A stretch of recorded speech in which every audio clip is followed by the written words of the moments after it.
Managing big content loads requires organization, which folders help you structure and maintain.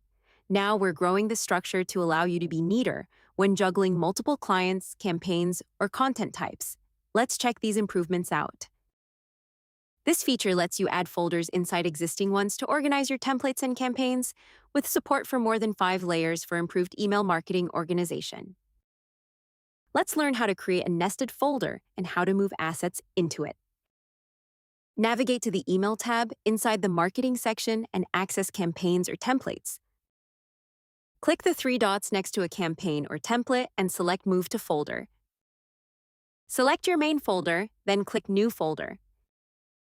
Enter the name of your nested folder, then click Move here to relocate your asset.